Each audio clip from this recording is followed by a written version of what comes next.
When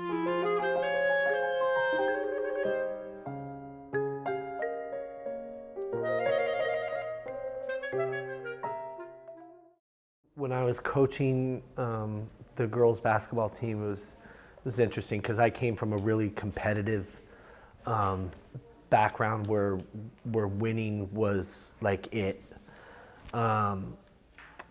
And so I kind of brought that with me when I don't think anybody knows how to coach or teach. I think you just kind of learn along the way.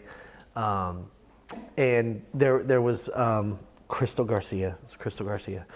There was one game. It was the second year of my coaching, and we're in the locker room at halftime, and we were getting smoked.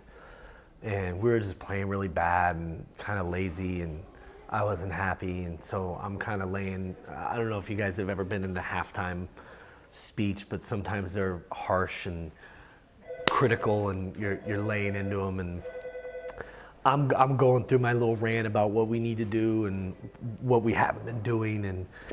And Crystal, who didn't play much, but was really just a great, genuine spirit to have on the team. She raised her hand, and you generally don't raise your hand in a halftime speech, so that kind of like tweaked me a little bit. And I'm like, "What, Crystal?" She's like, "Coach, I don't think any of us are having any fun." And I'm like, but like everything just kind of like changed my perspective, like right there. Like, we're playing high school girls basketball. We're not playing for our lives. We're not playing for what would it be if it's not fun? So I kind of stepped back, and we had a longer discussion after the game, and it really got me to focus on, instead of the end point all the time, like it's more of like the journey. If you're not having fun on the journey, or you're not learning anything on the journey, then what does it matter what the outcome is? And that was really a turning point for me. And that came up again, like, a year or two later, when I really had to think about what it was that I wanted to do with my life in terms of a career and kind of like a stamp on what it was that I wanted to leave behind. That was a biggie. It was such a small moment in time, but it really turned into like a epiphany for me. Honesty. Wow, so much. Just morality. I mean, just it's not about the end game. It's not about who collects the most stuff. It's not about. I used to be a trader, right? So there's this trader stock. So there's this mentality that there's a winner and a loser. And if you're trading and that's your career, you don't want to be the loser. So generally, you get as much information as you can, you get as much psychological information as you can, and it's cutthroat. And I think a lot of that mentality is transferring into the general business world and the general cycle of life, where if I can come up at your expense, I will, because it's available to me. And I don't think that's the dishonesty and the lack of integrity involved there is, I think, really, really, really, really pulling this country apart. And it's happening in small segments, and it's happening in big segments, and I think we're just overrun with it now. And I wish that weren't the case. And I don't know how to combat that, other than to try and preach it and live it.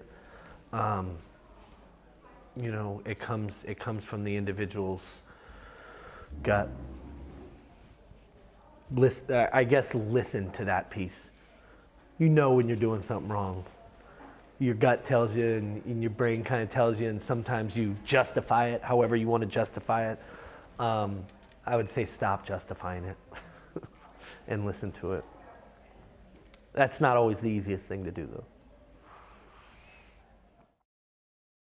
I think finding your passion, I think finding what makes you happy, I think is probably the most critical piece of life. And it's kind of vague to say that, I guess, but when you go through school, you're just kind of floating around and you got this social thing going on here, and you got to start looking, 3 to 5 years down the road at this point, and start kind of getting in touch with yourself, what it is that you enjoy, who you are as a person, and just be honest with that. Don't fake that part of it.